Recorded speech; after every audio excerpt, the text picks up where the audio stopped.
इस कार्यक्रम के पुण्यार्चक हैं गुणायतन परिवार। गुणायतन परिवार द्वारा भोपाल में बड़ी सार्थक पहल की गई है, जिसमें बच्चों को संस्कार युक्त और गुणवत्तापूर्ण शिक्षा देने का मौका मिल रहा है। ये बच्चों की व्यवस्था की गई है, जिसमें 6वीं 7वीं के बच्चे इस साल लिए जाएंगे और 11वीं 12वीं और सीए फाउंडेशन के बच्चों को यहाँ रखा जाएगा। ये मेधावी छात्रों को प्रावीण्य के आधार पर उसे प्रविष्टि मिलेगी। पूरे देश भर से प्रविष्टि आएगी। प्रत्येक कक्षा में मात्र 30-30 बच्चों का ही चयन होगा और चयनित बच्चे वे होंगे जो अपनी प्रतिभा के बल पर चुने जाएंगे और उनको एक प्रकार की स्कॉलरशिप दी जाएगी। ये छात्रवृत्ति के तहत पढ़ेंगे। गुणायतन के समाज कल्याण की दिशा में एक बहुत अच्छी पहल है और ये सार्थक पहल है। इसकी शुरुआत भोपाल से हो रही है। ये भोपाल वालों के लिए बहुत गौरव का विषय है। इसके लिए गुणायतन के साथ विद्यासागर इंस्टीट्यूट और सेज और एपीटी, इन तीनों को भी मैं बहुत बहुत आशीर्वाद देता हूँ।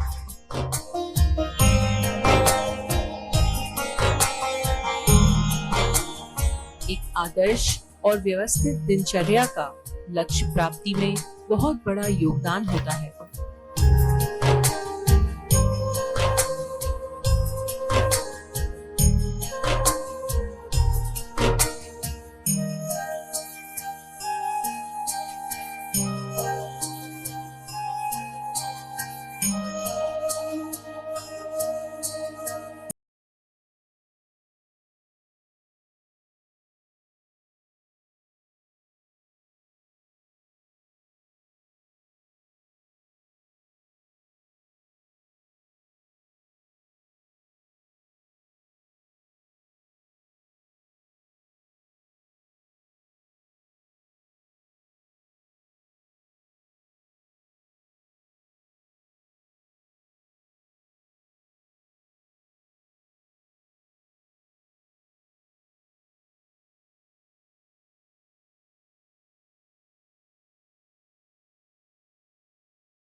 आज आप लोगों का मन बड़ा हर्षित दिख रहा है। निश्चित रूप से हम समझ रहे हैं कि आप क्यों हर्षित हैं, पर फिर भी हम जानना चाहते हैं आप इतना खुश क्यों हैं। हाँ, गुजरे पधारे, ध्यान रखो। संत का आगमन किसी सामान्य व्यक्ति का आगमन नहीं होता। सामान्य व्यक्ति का आगमन मात्र भौतिक सन्निधि देता है। संत के आगमन से आत्मिक सुगंध उत्पन्न होती है।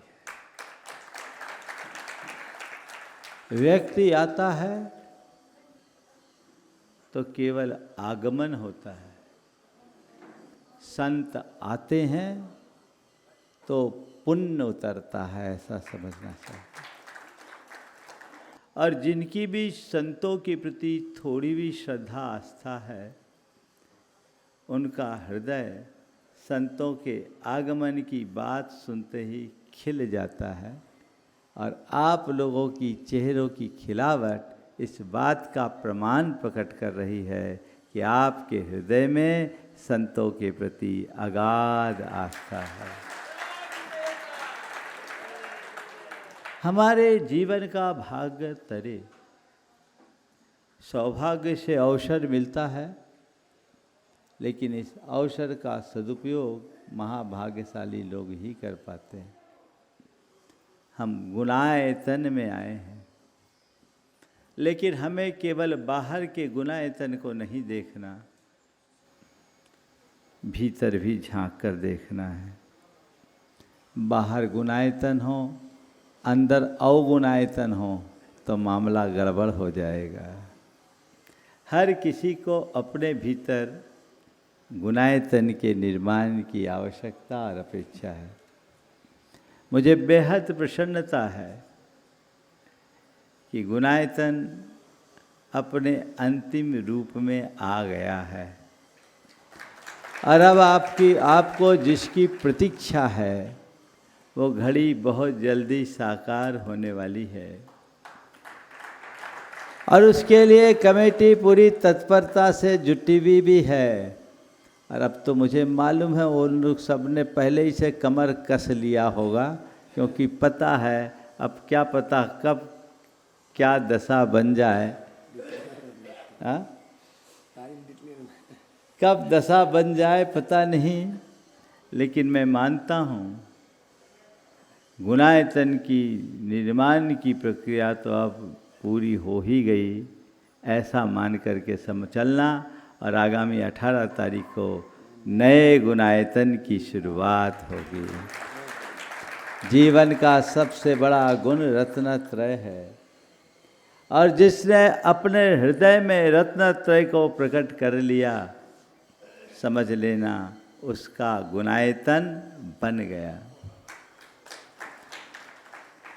भाग्यशाली वो नहीं जिसके पास बहुत धन हो, भाग्यशाली वो भी नहीं जिसके पास अपार वैभव हो, भाग्यशाली वो भी नहीं जिसकी चतुर्दिक प्रसिद्धि हो। भाग्यशाली तो वो है जिसके जीवन में गुणों का वैभव हो, गुणों की अनुगूंज हो। हम सबका लक्ष्य अपने जीवन के गुणात्मक विकास का होना चाहिए। हम अपने जीवन का गुणात्मक विकास कर सके ऐसा प्रयास होना चाहिए। इस गुणायतन की परिकल्पना किसी इमारत को खड़े करने की कभी नहीं रही। इस गुणायतन की परिकल्पना का मूल प्रयोजन कि इसके निमित्त से हर व्यक्ति अपने अंदर गुणायतन प्रकट कर सके, अपने आत्मा के गुणों को जान सके, पहचान सके और अपने जीवन का गुणात्मक परिवर्तन करके जीवन का चरमोत्कर्ष कर सके। आज लंबी यात्रा करके यहाँ तक आने का योग बना। निरंतर बिना रुके ये विहार का क्रम चलता आ रहा है। और इस पूरे बिहार में लगभग 1600 किलोमीटर से अधिक की यात्रा हुई और कहीं विश्राम नहीं। बीच बीच में जहाँ जहाँ आयोजन हुए, चार तो पंचकल्याणक संपन्न हो गए, राहतगढ़, सिलवानी, बुढ़ार और रांची बड़े विधान हो गए और पूरी यात्रा करते हुए आज यहाँ आने का योग बना। इस संपूर्ण बिहार का पुण्य लाभ जिन्हें प्राप्त हुआ है, एक बार उनको भी मैं आशीर्वाद देना चाहूँगा और आप लोग साधुवाद देंगे। मैं हमेशा कहता हूँ भाई, हमारे आहार बिहार में किसी ट्रस्ट का कोई रुपया कभी लगना नहीं चाहिए, ना कभी लगता है। और गुणायतन में तो किसी भी साधु के लिए एक पैसा ट्रस्ट का कभी नहीं लगता। ट्रस्टी अपना सब कुछ लगाते हैं। पर जब ये बात आई तो हमारी ये बहन जी है, ये पुण्य कमाती नहीं, लूटती है, दूसरों के पास तो बात ही नहीं जाने देती, पहले ही कहती हम करेंगे। एक बार इनके इस भाव के लिए, इनकी माता श्री के लिए भी, निर्मला जी यहाँ विराजमान हैं। अभी आगे का भी एक बहुत बड़ा पुण्य ने ले लिया है जो अभी किसी को पता ही नहीं लगा है, शाम को उसकी घोषणा कर देंगे। उन्होंने हमें बहुत पहले ही बोल दिया, जिस दिन ये कार्यक्रम सुनिश्चित हुआ उसी दिन। ऐसी प्रेरणा लोगों को लेना चाहिए। संपूर्ण बिहार में जो भी व्यय हुआ, इस परिवार ने पूरी उदारता के साथ संपन्न किया। और इसके साथ बिहार की टीम लगभग 50-55 लोग, बल्कि और ज़्यादा होंगे, और उस पूरे टीम को जो नेतृत्व दिया भाई विक्की, अब आप तो देख रहे हैं, वो पूरे संघ की संपूर्ण, एक बार सामने आ जाओ, इसके लिए भी आप लोग जोरदार करतल ध्वनि से अभिनंदन कर दें। और पूरे लोग लगे इसमें, जो जहाँ के रहे सब लगे, सब तरफ के लोग लगे हैं। सबकी सराहना अभी करने का समय नहीं है, लेकिन जितने लोग बिहार में सहभागी बने हैं उनके लिए आप लोग एक बार जोरदार करतल ध्वनि जरूर कर दें।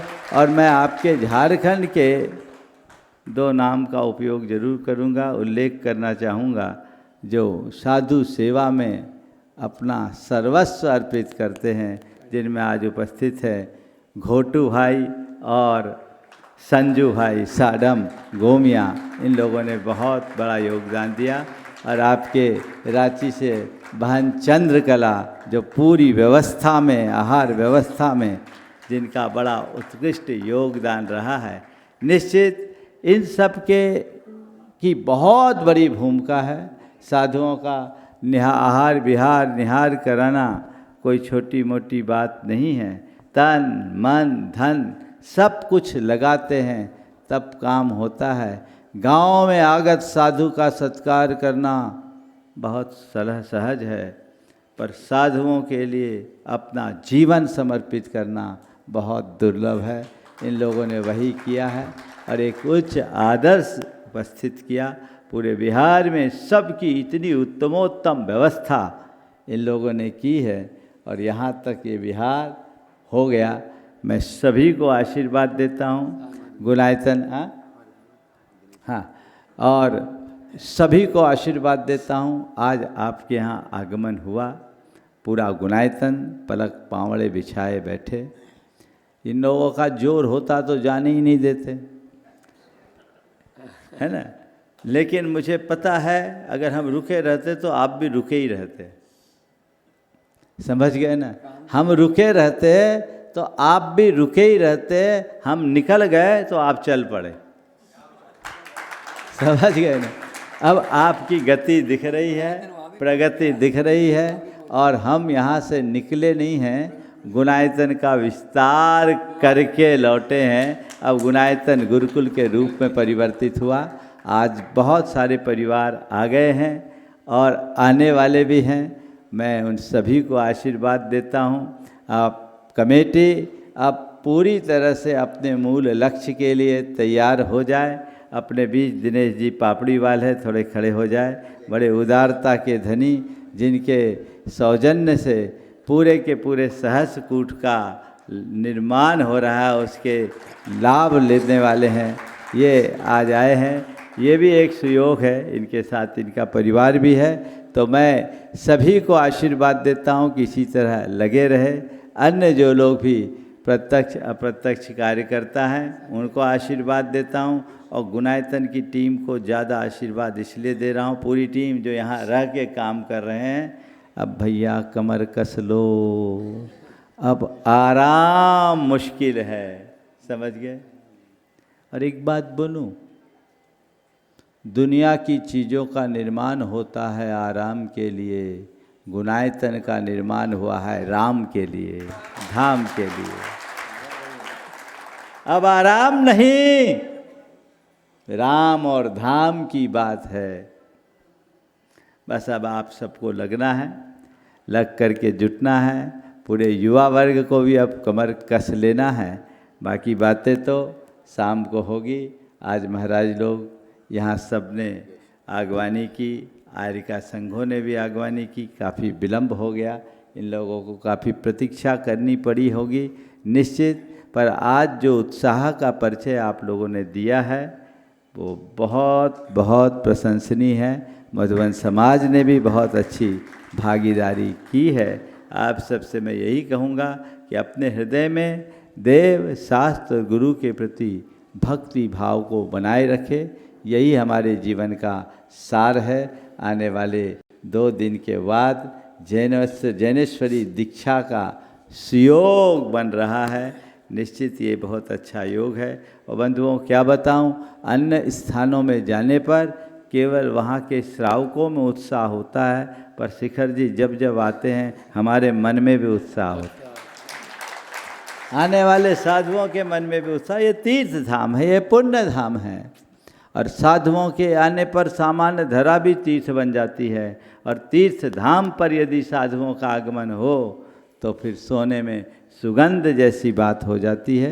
ये भावनाएं उत्तरोत्तर वृद्धिंगत होते रहे और आप सब आगे बढ़ कर के काम करते रहे। सुभाष जी, वीरू भाई, अपनी टीम को पूरी तरह सुगठित कर लीजिए और अब बड़े लक्ष्य की पूर्ति के लिए आगे आने का लक्ष्य बनाइए। एक सैलू भाई आपके यहाँ का गोमिया का देखो, ये मैं साडम, गोमिया और पेटरवाड़ के ये 3 शख्स हैं। ये बड़ी बड़ी झारखंड की समाज की जो ताकत है उससे बढ़ कर के काम करते हैं। हम साडम पहुँचे तो बहुत दूर की बात, अंबिकापुर से ही ये लोग निरंतर अपने संपर्क में आकर के पूरे बिहार में अपना योगदान देते रहे। और न केवल हमारे अपितु सभी साधुओं के बिहार में ये योगदान देते हैं। ये अनुकरणीय उदाहरण है। अन्य समाजों को भी इससे प्रेरणा लेना चाहिए। देव, गुरु और शास्त्र की सेवा, यही हमारा धर्म है जिसे अपना करके चलना चाहिए। आज सभी को मैं आशीर्वाद देता हूँ क्योंकि गाड़ी पूरे 1 घंटे विलम्ब से आई है, इसलिए मुझे समय पर पूर्ण करना है। सबकी चर्या भी होगी, इसलिए यहीं पर विराम। शाम का शंका समाधान होगा, उसी वक्त बाकी बातें होगी।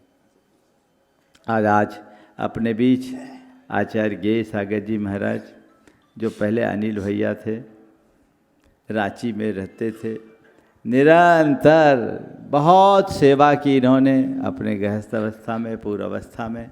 उस समय जब रांची हम पहली बार गए थे तो एकमात्र इकलौते व्रती थे 2005 में, और ये व्रती से महाव्रती हो गए और मोक्ष मार्ग में आगे बढ़ कर के आज ये आचार्य पद को सुशोभित कर रहे हैं।